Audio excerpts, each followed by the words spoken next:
मैं आपको वर देता हूं, श्राद्ध पक्ष के 16 दिन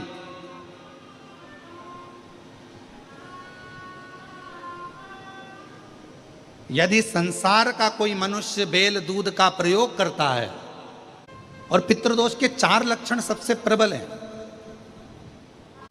दुनिया के कई लोग उनसे कहेंगे कि इनको पितृदोष लग गया, दुनिया के कई लोग कहेंगे इनको पितरों का दोष लगा हुआ है,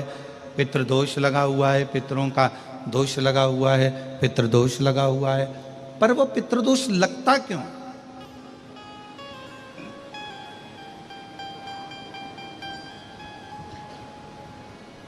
पितृदोष लगने का कारण है क्या?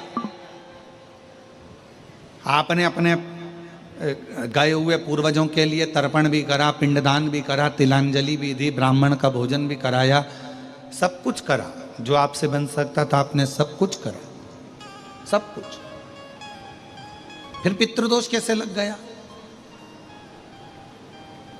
फिर पितरों का दोष कैसे लग सकता है? तो पितरों ने तुरंत भगवान देवादिदेव महादेव से कहा कि संसार सागर में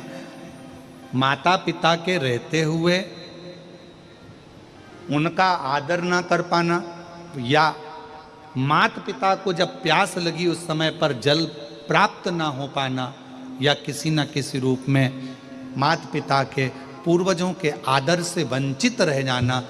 फिर माता पिता के चले जाने के बाद, बुजुर्गों के चले जाने के बाद वो दोष घर में लग जाना पितृदोष की संज्ञा में आता। और पितृदोष के 4 लक्षण सबसे प्रबल हैं।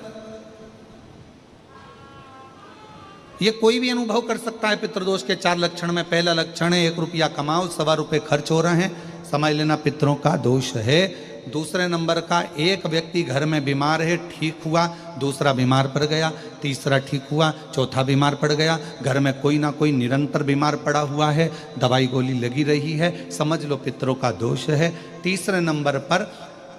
आप कोई पूजन की थाली लगाए, किसी को भोजन देने जा रहे थे, किसी को पानी देने जा रहे थे, किसी को भोजन का कोई नाश्ता देने जा रहे थे, और आपकी ट्रे में से, आपकी थाली में से, आपके हाथ से अगर कोई भरा हुआ पात्र पानी का गिर गया, नाश्ते का गिर गया, थाली गिर गई, कोई दूध का गिलास गिर गया, कोई सामग्री गिर गई, कोई पूजन की थाली तुम्हारे हाथ में है और पूजन की थाली में से मालूम पड़े कोई सामान गिर गया नीचे, समझ लो कि पितृ का दोष है। और चौथे नंबर पर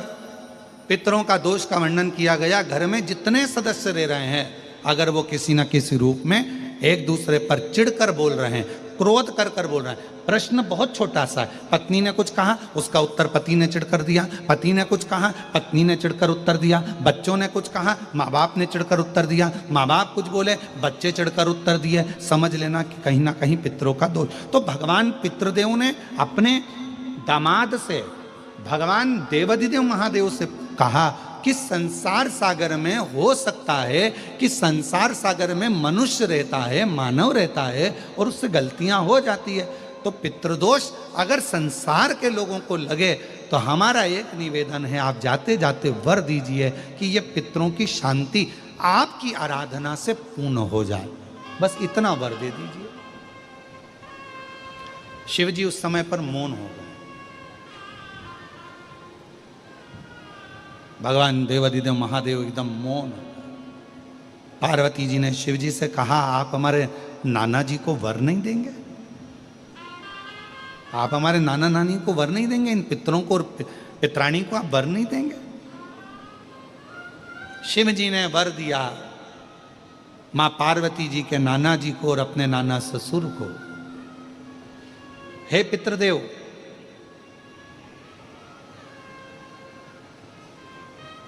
मैं आपको वर देता हूं, श्राद्ध पक्ष के 16 दिन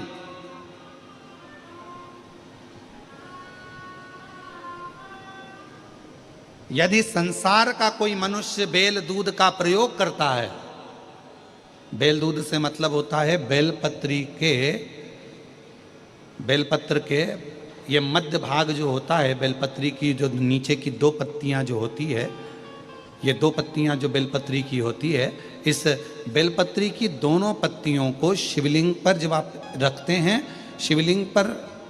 रखने के बाद में आपके हाथ में जो कटोरी में दूध है, वो दूध इन दोनों पत्तियों पर, ये पितरों के भाव से, पितृ पित्राणी के भाव से आप दोनों पत्तियों पर बेल दूध को अगर समर्पित कर रहे हैं, बेल पत्र समर्पित करने के बाद थोड़ी सी कटोरी में अगर गौमाता का दूध है और ये दोनों पत्तियों पर अगर आप अपने गोत्र से दूध चढ़ा रहे हैं, तो संसार में ऐसा कोई व्यक्ति नहीं है जिसके ऊपर पितृदोष लग जाए। पितृदोष समाप्त होकर ही रहता है।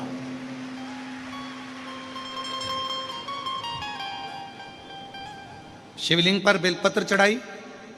बेलपत्र चढ़ाकर ये नीचे की जो पत्ती है, आपका जो दूध का भाग है वो 2 पत्ती पर चढ़ना चाहिए, तीसरी पत्ती पर जल का भाग आता है।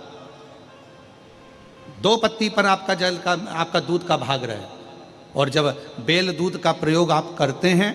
और दूध बाबा को 16 दिन श्राद्ध के अगर कोई कह दे कि आपके घर में पितृदोष है, ये दोष है, वो दोष है, सारे दोष आपके यहाँ लग गए हैं और आपके यहाँ ये 4 लक्षण अगर पितृदोष के दिख रहे हैं जो पहले कथा में वर्णित किए, अगर ये लक्षण दिख रहे हैं तो श्राद्ध पक्ष के 16 दिन पहले दिन से ही आप चालू हो जाओ। बेलपत्री शिव जी को चढ़ाया, कटोरी में या चम्मच में 2 बूंद का भी अगर दूध लेकर गए हो, थोड़ा सा भी, बस 2 पत्ती पर आपने दूध समर्पित करा और 1 लोटा जल जो तीसरे नंबर की पत्ती है उस पर समर्पित करा। आपको 16 दिन करने के बाद आपको खुद अनुभव होगा 17वें और 18वें दिन से कि मेरे घर में ऐसा लग रहा है कि सब शांति है और कोई किसी से चिढ़कर बात नहीं कर रहा। लक्ष्मी की वृद्धि अपने आप होना प्रारंभ हुई,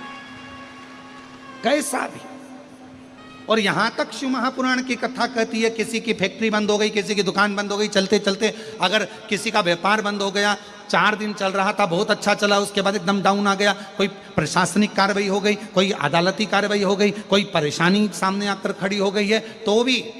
अगर प्रति 16 दिन तक लगातार शंकर भगवान के शिवलिंग पर बेल दूध का प्रयोग किया गया है, तो आप 17वें दिन से अंदाजा लगा लेंगे कि आपका धीरे धीरे धीरे धीरे धीरे धीरे जो फैक्ट्री बंद सी थी वो ऊर्जावान हो गई है, चलना प्रारंभ हो गई। बेल दूध का इतना प्रभाव पड़ता है, इतना प्रभाव। मित्रों ने भगवान शिव जी को रोक कर, प्रणाम कर कर, नमन कर कर विनय करा कि आप हमारी बेटी की बेटी आपके साथ में बिहाई है, माता पार्वती जी का विवाह आपके साथ में हुआ है, माँ जगत जननी आपके साथ में बिहाई है, आपसे एक निवेदन है कि संसार में रहने वाला मानव